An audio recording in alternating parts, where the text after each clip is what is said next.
അങ്ങനെ പൂജ എല്ലാവരെയും ആശ്വസിപ്പിക്കാൻ കേട്ടോ. അർജുന്റെ അറസ്റ്റിന് ശേഷം ആ വീട്ടിൽ ഇതുവരെ ആരും ഒന്നിച്ചിരുന്ന ഒരു ഭക്ഷണം കഴിക്കുകയോ സംസാരിച്ചിരിക്കുകയോ സന്തോഷം പ്രകടിപ്പിക്കുകയോ ഒന്നും ഉണ്ടായിരുന്നില്ല. പക്ഷെ പൂജ മനസ്സിൽ സ്വയം ഉറപ്പിക്കാണ്, എന്ത് വന്നാലും ശരി, എന്ത് വില കൊടുത്തും ഞാൻ അജുവേട്ടനെ നൂലുകെട്ടിനെന്ന് പുറത്തിറക്കും. ആ ഒരു ആത്മവിശ്വാസം അവൾക്ക് അർജുന്റെ വക്കീൽ കോട്ട് അണിയുമ്പോൾ കിട്ടിയിരുന്നു കേട്ടോ.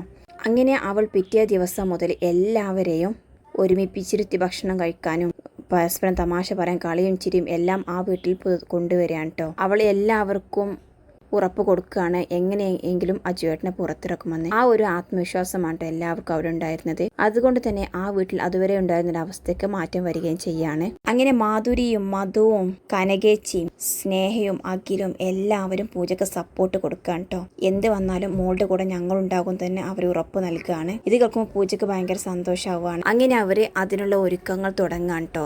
തെളിവ് എങ്ങനെ സംഘടിപ്പിക്കാൻ വേണ്ടിയിട്ടുള്ള എവിടുന്ന് തുടങ്ങണം എന്ന ചർച്ചയിൽ അവർ നടത്തിക്കൊണ്ടിരിക്കുകയാണ്. അതിനിടയിലാണ് മോള് കരയുന്നെന്ന് പറഞ്ഞ് പൂജ കുഞ്ഞിൻ്റെ അടുത്തേക്ക് പോയത്. ആ സമയത്ത് സ്നേഹ പറയുന്നുണ്ട്, എനിക്കിതുവരെ വലിയൊരു ആത്മവിശ്വാസമൊന്നും ഉണ്ടായിരുന്നില്ല, പക്ഷെ പൂജയെ സംസാരിച്ചപ്പോൾ മുതൽ എനിക്ക് ഭയങ്കര ആത്മവിശ്വാസം തോന്നുകയാണ്. നമ്മൾ ഈ കേസിൽ ജയിക്കും, അജുവേട്ടനെ നമ്മൾ പുറത്തിറക്കും എന്നൊക്കെ സ്നേഹം പറയാൻ കേട്ടോ. പിന്നീട് അങ്ങോട്ടേക്ക് വസന്തിന് കയറി വരികയാണ് കേട്ടോ. വസന്ത് ചോദിക്കുന്നുണ്ട്, എന്താ ഇവിടെ ഒരു സമ്മേളനം പോലെ എല്ലാവരും ഉണ്ടല്ലോ. അപ്പം അത് പറഞ്ഞ ആ ഒരു സമ്മേളനം തന്നെയാണ്. അപ്പോൾ പൂജ പറയുന്നത്, അപ്പം നമ്മുടെ ഫുൾ സപ്പോർട്ടായല്ലോ എന്ന് പറയട്ടെ വസന്തിനെ കേട്ടോ. വസന്തിനൊന്നും മനസ്സിലാവില്ല എന്താ എന്ന് ചോദിക്കുകയാണ്. അപ്പോൾ സ്നേഹ പറയുന്നുണ്ട്, അർജുൻ സാറിൻ്റെ കേസ് ഇനി നമ്മളാണ് അന്വേഷിക്കാൻ പോകുന്നത്. അവസരങ്ങൾ കട്ടയ്ക്ക് ഞങ്ങളെ കൂടെ നിൽക്കണം എന്ന് പൂജ പറയാണ്. ബാക്കിയെല്ലാം പിന്നീട് പറയാം എന്നും പറയാം കേട്ടോ. അങ്ങനെ പൂജ പറയുന്നുണ്ട്, ഇനി നമുക്ക് കേസിൻ്റെ കാര്യം സംസാരിക്കാം. അതിന് ആദ്യം നമുക്ക് ചില വിഷ്വൽസ് കാണാമെന്ന് പറഞ്ഞിട്ട് അവൾ പെൻഡ്രൈവ് എടുത്തിട്ട് TV-ക്ക് കണക്ട് ചെയ്യാം കേട്ടോ.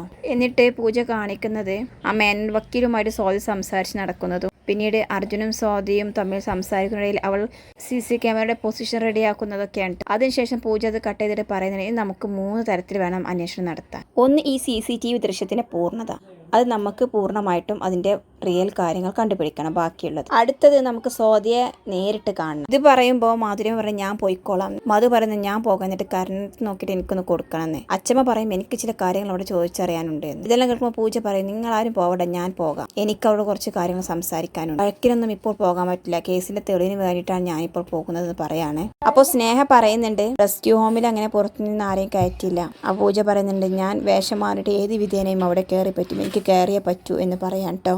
അടുത്ത് നമ്മൾ അന്വേഷിക്കുന്നത് ആ മെഡിക്കൽ റിപ്പോർട്ടിനെ കുറിച്ചാണ്. ഉഷാദേവി എന്ന ഡോക്ടറാണ് അത് തയ്യാറാക്കിയത്. ഷവർ അത്യാവശ്യം നല്ല ഡോക്ടറാണ്. അതുകൊണ്ട് ഇതിന്റെ പിന്നിലെ സത്യാവസ്ഥ എന്താണെന്ന് നമുക്ക് തീർച്ചയായിട്ടും കണ്ടെത്തണം. ആ ഡോക്ടറിനുള്ള സത്യസന്ധതയാണ്, പക്ഷെ എന്തെങ്കിലും സ്വാധീനത്തിൽ വീണിട്ടുണ്ടോ എന്ന് നമുക്കറിയണം. അത് സ്നേഹയും അഖിലും കൂടി ചെയ്യണമെന്ന് പറയാണ്. അപ്പോൾ അഖിൽ തീർച്ചയായിട്ടും ഞങ്ങളത് ചെയ്യുമെന്ന് ഏൽക്കാൻ കേട്ടോ. ഓരോ സ്റ്റെപ്പും നമുക്ക് നന്നായിട്ട് പ്ലാൻ ചെയ്തിട്ട് വേണം മുന്നോട്ട് പോകാൻ. ഇപ്പോൾ നമ്മൾ പ്ലാൻ ചെയ്ത കാര്യങ്ങൾ നമുക്ക് ആദ്യം നോക്കാം. അതിനിടയിൽ മാധുര്യമ്മ ചോദിക്കും, പ്രിയയെ നമുക്ക് സ്നേഹസദനത്തിൽ ചെന്ന് കാണണ്ടേ, ഇനി ഇതിന് പിന്നിൽ അവൾക്കും പങ്കുണ്ടെങ്കിലോ? അപ്പോൾ പൂജ പറയുന്നുണ്ട്, ആ ചുമതല മധു ആന്റിക്കും വസന്തൻ അങ്കിളിനുമാണ്. മധു ആന്റി ഏതെങ്കിലും വിധേനയെ പ്രിയയുടെ അടുത്തെത്തിക്കണം. ഏതായാലും ഈ കാര്യം നമുക്ക് അടുത്ത ഘട്ടത്തിൽ ചർച്ച ചെയ്യാം. ഇപ്പോൾ നമുക്ക് ആദ്യം ചെയ്യേണ്ട കാര്യങ്ങൾ ചിലത് ചെയ്തു തീർക്കണം എന്നൊക്കെ പൂജ പറയാൻ കേട്ടോ. ഇങ്ങനെയുള്ള പൂജയുടെ പ്ലാനുകൾ കേൾക്കുമ്പോൾ എല്ലാവർക്കും ഭയങ്കര ഇൻട്രസ്റ്റ് കയറാൻ കേട്ടോ. പിന്നീട് വസന്തനും മധുവും കൂടി ചർച്ച ചെയ്യാൻ കേട്ടോ, എങ്ങനെ സ്നേഹസദനത്തിൽ കയറി പറ്റാമെന്ന്. അപ്പോൾ മധു പറയുന്നുണ്ട്, എൻ്റെ മനസ്സ് കുറച്ച് ദിവസങ്ങളായിട്ട് ചാഞ്ചാടിക്കൊണ്ടിരിക്കുകയായിരുന്നു. പൂജ കാണുന്നത് അല്പം ധൃതിയിലായോ എന്നൊക്കെ ഞാൻ ആലോചിച്ചിരുന്നു. പക്ഷേ ഇന്ന് പൂജയ്ക്ക് 100 അല്ല 101% ഞാൻ അവളെ സപ്പോർട്ട് ചെയ്യും. അവൾ നല്ല ബുദ്ധിയും വിവേകവും കഴിവും തൻ്റെയോടും സ്വഭാവ ഗുണമുള്ള ഒരു കുട്ടിയാണ്. അത് ഞാൻ സമ്മതിച്ചിരിക്കുന്നു. എൻ്റെ എല്ലാ പിന്തുണയും ഞാൻ അവൾക്ക് കൊടുക്കും. ഇങ്ങനെയൊക്കെ പറഞ്ഞിട്ട് അവർ എങ്ങനെ സ്നേഹസദനത്തിൽ കയറി പറ്റാമെന്ന് ആലോചിക്കാൻ കേട്ടോ. അതിന് നിന്നെപ്പോലെ ഒരാളുടെ സാന്നിധ്യം അവിടെ വേണമെന്ന് വിശ്വനാഥിന്റെ മനസ്സിൽ ആദ്യം തോന്നണം. എങ്കിലും അങ്ങനെ ഒരു സാഹചര്യം വരുമ്പോൾ നിന്നെ വിശ്വനാഥിനെ വിളിക്കാൻ തോന്നുകയുള്ളൂ. അങ്ങനെ ഒരു സാഹചര്യം ഞാൻ ക്രിയേറ്റ് ചെയ്യും എന്നൊക്കെ വസന്തം പറയാണ്. അപ്പം അത് ചോദിക്കുന്നുണ്ട്, എന്നെ വിളിച്ചാൽ മാത്രം നടക്കുന്ന എന്ത് കാര്യമാണ് ഇപ്പോൾ അവിടെ ഉണ്ടാവുക? അതിനുള്ളൊരു മാർഗം നമ്മൾ ആലോചിച്ച് കണ്ടുപിടിക്കും. ഇങ്ങനെ വസന്ത പറയണ്ട. അപ്പം അത് ചോദിക്കുന്നുണ്ട്, പ്രിയേ വസന്തേട്ടന് എന്തെങ്കിലും സംശയം തോന്നിയിട്ടുണ്ടോ? അപ്പോൾ വസന്ത പറയുന്നുണ്ട്, ഇതുവരെ പ്രകടമായ സംശയമൊന്നും എനിക്ക് തോന്നിയിട്ടില്ല, പക്ഷെ അവൾ എന്തിന് സ്നേഹസദനത്തിൽ വന്നു, എങ്ങനെ അവളുടെ മനസ്സ് ഇത്ര പെട്ടെന്ന് മാറി, ഇതൊക്കെ വസന്തന് സംശയം തോന്നാൻ കേട്ടോ. പിന്നീട് വസന്തം പറയുന്നുണ്ട്, അവളും ഈ സ്വാതിയും തമ്മിൽ എന്തെങ്കിലും ബന്ധം ഉണ്ടായിക്കൂടായില്ല. ഇങ്ങനെയൊക്കെ വസന്തം പറയാണ്. അർജുനെ കുടുക്കിയ ഈ കേസിന്റെ പിന്നിലുള്ള എല്ലാവരെയും പൂജ എന്തെങ്കിലും കണ്ടുപിടിക്കും. അതിന് നമ്മുടെ പൂർണ്ണ പിന്തുണ അവൾക്ക് നൽകണം. ഇങ്ങനെ ഒരു ദൃഢനിശ്ചയത്തിലെത്തുകയാണ് കേട്ടോ വസന്തനും മധുവും. പിന്നീട് കാണിക്കുന്നത് അച്ഛമ്മയും മാധുര്യമ്മയും കൂടി സംസാരിച്ചിരിക്കുകയാണ്. ഇപ്പൊ മഹേശ്വരമ്മ പറയുന്നുണ്ട്, പണ്ട് അർജുൻ പറഞ്ഞൊരു വാക്ക് ഞാൻ ഇപ്പോൾ ആലോചിക്കുകയാണ്. അന്ന് എനിക്ക് വയ്യാതെ ഹോസ്പിറ്റലിലായപ്പോൾ പൂജയായിരുന്നു എനിക്ക് ബ്ലഡ് തന്നത്. പിന്നീട് ഒരു നഴ്സിനെ പോലെ എന്നെ അവൾ പരിചരിച്ചു. അന്ന് അർജുൻ പറഞ്ഞിരുന്നു, ഈ വീട്ടിന് എന്ത് പ്രശ്നമുണ്ടെങ്കിൽ പൂജയായിരിക്കും മുന്നിട്ട് ഇറങ്ങുക എന്ന്. ഇപ്പോൾ അതുപോലെ തന്നെ അർജുന് പ്രശ്നമുണ്ടായപ്പോൾ പൂജയാണ് എല്ലാത്തിനും മുന്നിട്ട് നിൽക്കുന്നത്. ഇനിയും ദൈവത്തിന് എന്നെ പരീക്ഷ മതിയായിട്ടില്ല. ഞാൻ അവളോട് കാണിച്ച എല്ലാ ക്രൂരതയ്ക്കും മാപ്പ് പറഞ്ഞ് പ്രായശ്ചിത്തം ചെയ്തതാണ്. പക്ഷെ എന്നിട്ടും ദൈവം എന്നെ വിടുന്നില്ല. ഇനിയും എന്നെ പരീക്ഷിക്കുകയാണെന്നൊക്കെ പറഞ്ഞ് അവർ സങ്കടപ്പെടാൻ കേട്ടോ. ആ സമയത്ത് മാധുരി ആശ്വസിപ്പിക്കുന്നുണ്ട്, അമ്മ ഇങ്ങനെ കരയാതെ സങ്കടപ്പെടാതെ. ഇങ്ങനെയൊക്കെ ഉണ്ടായാൽ അമ്മ ഓരോന്ന് വരുത്തി വെക്കും. അമ്മക്ക് വയ്യാതെ ഞങ്ങൾ എന്താ ചെയ്യുക? എന്നിട്ട് മാധുരിയും സങ്കടപ്പെടുകയാണ്. ഈ പ്രതിസന്ധിയും നമ്മൾ തരണം ചെയ്യും അമ്മേ. പ്രതീക്ഷിക്കാത്ത പ്രതിസന്ധികൾ ഉണ്ടാകുമ്പോഴാണ് മനുഷ്യർ ശക്തരാകുന്നത്. അന്ന് അവൻ എന്നോട് പറഞ്ഞിരുന്നു, ഈ വീട്ടിൽ എന്തെങ്കിലും പ്രതിസന്ധി ഉണ്ടായാൽ കൈകാര്യം ചെയ്യാൻ പൂജയുണ്ടെന്ന്. നമ്മുടെ പൂജ അത്രയ്ക്കും വളർന്നിരിക്കുന്നു. പിന്നീട് അച്ഛമ്മ പഴയ കാലം ആലോചിക്കാൻ കേട്ടോ. അന്ന് അച്ഛമ്മ ഹോസ്പിറ്റലിൽ നിന്ന് ഡിസ്ചാർജ് ആയി വന്ന അന്ന് മുതൽ പൂജ നോക്കിക്കോളും ബാക്കി എല്ലാ കാര്യങ്ങളും എന്നൊക്കെ പറഞ്ഞ് എല്ലാവരും അഭിപ്രായപ്പെടുന്നുണ്ടായിരുന്നു കേട്ടോ. അങ്ങനെ അതിനിടയിൽ അവരുടെ രസകരമായ മുഹൂർത്തങ്ങളൊക്കെ അവർ കാണിക്കുന്നുണ്ട്. നിങ്ങളെല്ലാവരും പൊക്കി അവസാനം വേണ്ടി വന്നാൽ ഞാൻ പൂജയെ കോടതിയിൽ വേണമെങ്കിലും കൊണ്ടുപോകുമെന്ന് പറയാൻ കേട്ടോ. കാരണം ഹോസ്പിറ്റലിലെ ഫ്രണ്ട് ഓഫീസിലാണ് പൂജ വർക്ക് ചെയ്തെങ്കിലും അവൾക്ക് ഡോക്ടർമാരുടെ നഴ്സുമാരുടെ ഇടയിലൊക്കെ ഇടപഴകിയിട്ട് ഒരു രോഗിയെ എങ്ങനെ ട്രീറ്റ് ചെയ്യണമെന്ന് അവർ അതുപോലെ മനസ്സിലാക്കിയിരിക്കുന്നു. അതുപോലെ തന്നെയാണ് ഇപ്പം എൻ്റെ കൂടെ കൂടിയിട്ട് അവൾ കോടതിയുടെ കാര്യങ്ങളും അവൾക്കറിയാം. എനിക്ക് തന്നെ എന്തെങ്കിലും കേസ് വരുമ്പോൾ പല പല പോയിന്റ്സും കാര്യങ്ങളൊക്കെ പൂജയാണ് പറഞ്ഞു തരാറ്. അപ്പോൾ പൂജയും കുറച്ച് കയറ്റി പറയാൻ കേട്ടോ. പല കേസുകളും അജുവേട്ടൻ ഇപ്പോൾ ജയിക്കുന്നത് എൻ്റെ മിടുക്ക് കൊണ്ടാണ്. എന്നിട്ട് പൂജ പറയുന്നുണ്ട്, കഴിഞ്ഞ ദിവസത്തെ ആ കേസിനെ ഞാനാണ് അജുവേട്ടന് പോയിന്റ് പറഞ്ഞു കൊടുത്തത്. അതുകൊണ്ട് അജുവേട്ടൻ പറഞ്ഞതിനേക്കാളും ഞാൻ പറഞ്ഞ പോയിന്റാണ് ജഡ്ജ് കയ്യിലെടുത്തത്. അതുകൊണ്ടാണ് അന്ന് അജുവേട്ടൻ വിജയിച്ചത് എന്നൊക്കെ പൂജ പറയാൻ കേട്ടോ. ഇങ്ങനെ കേൾക്കുമ്പോൾ മധുവാനിക്ക് സംശയം, അങ്ങനെ ഉണ്ടായിട്ടുണ്ട് അർജുൻ ശരിക്കും? അപ്പോൾ അർജുൻ ഉണ്ടായിട്ടെന്ന് പറഞ്ഞ ആ സാഹചര്യങ്ങളൊക്കെ പറഞ്ഞു കൊടുക്കുന്നുണ്ട്. അവസാനം അർജുൻ പറയുന്നുണ്ട്, കോടതിയിൽ നമ്മൾ സത്യങ്ങൾ എങ്ങനെ അവതരിപ്പിക്കുന്നത് അതിനാണ് പ്രാധാന്യം. പോയിന്റ് പൂജ പറഞ്ഞു തന്നെങ്കിലും അവതരിപ്പിച്ചത് ഞാനാണ്. അങ്ങനെയൊക്കെ അർജുൻ പറയാണ്. നമ്മളൊരു കൃത്യമായ പ്ലാനിങ്ങോട് കൂടിയിട്ട് കോടതിയിൽ ഒരു ലൂ പോയിന്റ് പോലും ഇല്ലാതെ കാര്യങ്ങൾ അവതരിപ്പിക്കാൻ കഴിയണം. എല്ലാം പരസ്പരം കൃത്യമായിട്ട് കണക്ട് ചെയ്താൽ കോടതി അത് കണക്കിലെടുക്കും. അങ്ങനെ അർജുനെ കോടതിയിൽ എങ്ങനെയൊക്കെയാണ് കാര്യങ്ങൾ അവതരിപ്പിക്കേണ്ടതെന്നും അങ്ങനെ എല്ലാ കാര്യങ്ങളെക്കുറിച്ചിട്ടും അവൻ വിശദമായിട്ട് അച്ഛമ്മയ്ക്കും എല്ലാവരുടെ മുന്നിൽ ഇങ്ങനെ പറഞ്ഞു കൊടുക്കുന്നുണ്ടായിട്ടുണ്ട് കേട്ടോ. ഇതെല്ലാം പൂജയും കേട്ടിരിക്കുകയായിരുന്നു. ഏകദേശം അന്ന് പൂജ പറഞ്ഞു കൊടുത്ത പോയിന്റിൻ്റെ ആ കേസ് ഉണ്ടല്ലോ, ആ കേസിന് ആസ്പദമായ സംഭവം തന്നെയാണ് ഇപ്പോൾ അർജുൻ്റെ ജീവിതത്തിലും സംഭവിച്ചിരിക്കുന്നത്. പീഡിപ്പിക്കപ്പെടാതെ പീഡിപ്പിക്കപ്പെട്ടു എന്ന് ഒരു കുട്ടിയുടെ മൊഴിയും അതിനാസ്പദമായി അവൻ്റെ അച്ഛൻ്റെ അറസ്റ്റും എല്ലാം പറഞ്ഞ് പഠിപ്പിച്ചു കൊടുത്ത അമ്മയുടെ കാര്യങ്ങളും ഒക്കെ ആയിരുന്നു കേട്ടോ. അതേ സംഭവം തന്നെ ഇന്ന് സ്വാതിയിലും കാണുന്നത്.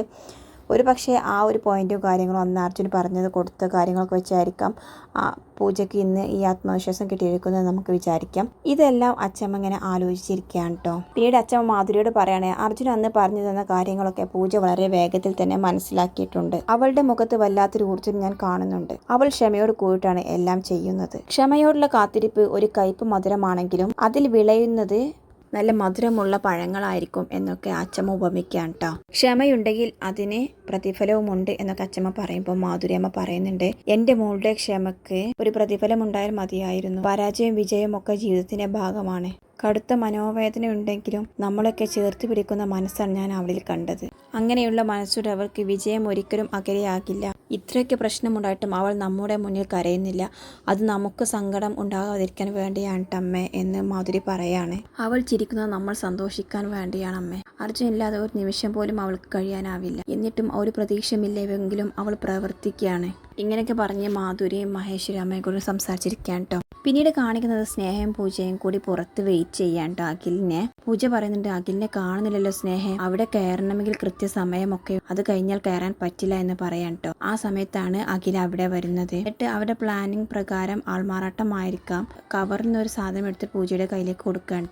അതൊരു പർദ്ദയായിരുന്നു കേട്ടോ. അപ്പം സ്നേഹ പറയുന്നുണ്ട്, പൂജേച്ചി ഭയങ്കര റിസ്ക്കാണ് എടുക്കുന്നത്, സൂക്ഷിക്കണം എന്നൊക്കെ പറയുമ്പോൾ അഖിൽ പറയുന്നുണ്ട്, പൂജേച്ചിയുടെ കൂടെ കട്ടക്ക് നിൽക്കാമെന്ന് പറഞ്ഞിട്ട് ഇപ്പോൾ ആത്മവിശ്വാസം ഇല്ലാതാക്കരുത് സ്നേഹ എന്ന് പറയാണ്. അങ്ങനെ പൂജ പറഞ്ഞാൽ വളരെ സീരിയസ് ആയിട്ടുള്ള കാര്യമാണ് ഏറ്റെടുക്കുന്നത് എനിക്കറിയാം, അതുകൊണ്ട് തന്നെ ഞാൻ നന്നായി ശ്രദ്ധിച്ചോളാം. അഖിൽ പറയുന്നുണ്ട്, പൂജേച്ചി ഫോൺ ഓണാക്കി വെക്കണം, അവൾ പറയുന്ന കാര്യങ്ങളെല്ലാം റെക്കോർഡ് ചെയ്യണമെന്ന് പറയാണ്. അപ്പോൾ പൂജ പറയുന്നുണ്ട്, ഞാൻ ആ ഗേറ്റ് കിടക്കുന്ന നിമിഷം തന്നെ ഫോൺ ഓണാക്കിയിരിക്കും. വീണ്ടും സ്നേഹ ചോദിക്കുകയാണ്, പൂജേച്ചി അവർക്കിതൊരു സംശയം തോന്നി നമ്മൾ എന്ത് ചെയ്യും? പൂജ പറയുന്നത്, എന്ത് സംശയം, ഇത് നല്ലൊരു വേഷമല്ലേ? പൂജ പറയുന്നുണ്ട്, ഞാൻ കക്കാനോ മോഷ്ടിക്കാനോ നല്ലൊരു പോകണം, നല്ലൊരു കാര്യത്തിനല്ലേ. വീണ്ടും സ്നേഹ പറയാണ്, ചേച്ചി സ്വാതി എങ്ങാനും ചേച്ചിയെ തിരിച്ചറിഞ്ഞാൽ വീണ്ടും ഒരു ഇഷ്യൂ ഉണ്ടായാൽ അവൾ പരാതി കൊടുത്താൽ കാര്യങ്ങൾ കൂടുതൽ ശക്തമാകും.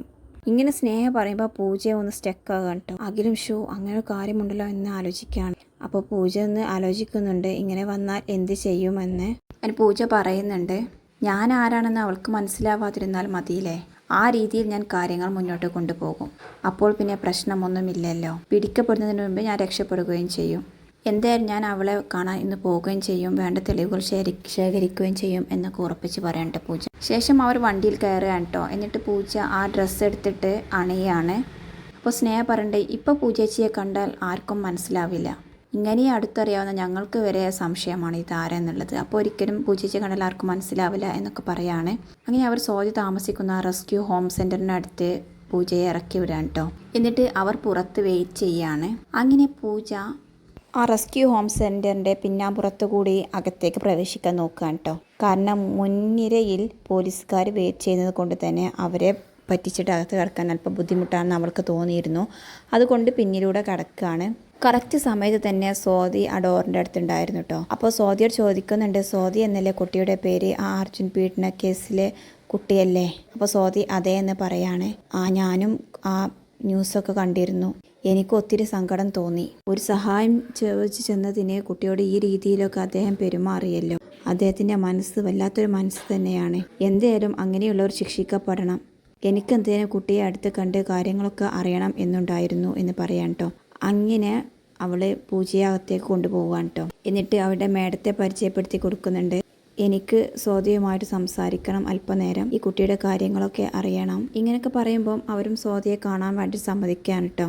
അങ്ങനെ പൂജ സ്വാതിയുമായിട്ട് സംസാരിക്കുകയാണ്. അപ്പോൾ സ്വാതിയോട് ചോദിച്ചറിയുന്നുണ്ട് എന്താണ് യഥാർത്ഥത്തിൽ സംഭവിച്ചത്, കുട്ടി എങ്ങനെയാണ് അർജുനെ പരിചയപ്പെട്ടതെന്നൊക്കെ ചോദിക്കുക കേട്ടോ. സ്വാതിയാണെങ്കിലോ പറഞ്ഞ് പഠിപ്പിച്ചു വെച്ചതുപോലെ തന്നെ ആദ്യം പറഞ്ഞ അതുപോലെ തന്നെ പറയാൻ കേട്ടോ. ഒരു കേസിൻ്റെ കാര്യത്തിന് അർജുനെ കാണാൻ ചെന്നത്, പിന്നീട് അദ്ദേഹം അവളെ ദുരുപയോഗം ചെയ്തു. അപ്പോൾ എന്തിനു വേണ്ടിയിട്ടായിരുന്നു ഇതൊക്കെ ചോദിക്കുമ്പം എല്ലാം എൻ്റെ അച്ഛന് വേണ്ടിയിട്ടാണ്.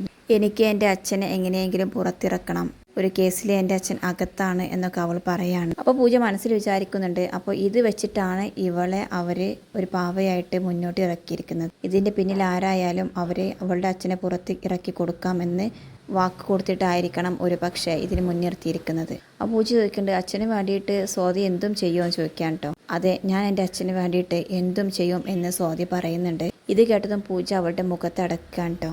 നീ നിൻ്റെ അച്ഛനെ രക്ഷിക്കാൻ വേണ്ടിയിട്ട് പാവം ഒരാളെയാണോ ഇതിന് കഴിവാക്കിയത്? ആ പൂജ ഇതുവരെ സംസാര രീതിയിലൊന്നും അല്പം മാറ്റം വരുന്നത് കണ്ടപ്പോൾ തന്നെ സ്വാതിക്കൊരു സംശയം തോന്നിയിരുന്നു കേട്ടോ. നിങ്ങൾ ശരിക്കും ആരുടെ ഭാഗമാണ് സംസാരിക്കുന്നത്? എന്നെ കാണാനും എൻ്റെ കാര്യങ്ങൾ ചോദിച്ചറിയാനും വന്നിട്ട് ഇപ്പോൾ അദ്ദേഹത്തെയാണോ ന്യായീകരിക്കുന്നതെന്ന് ചോദിക്കുകയാണ്.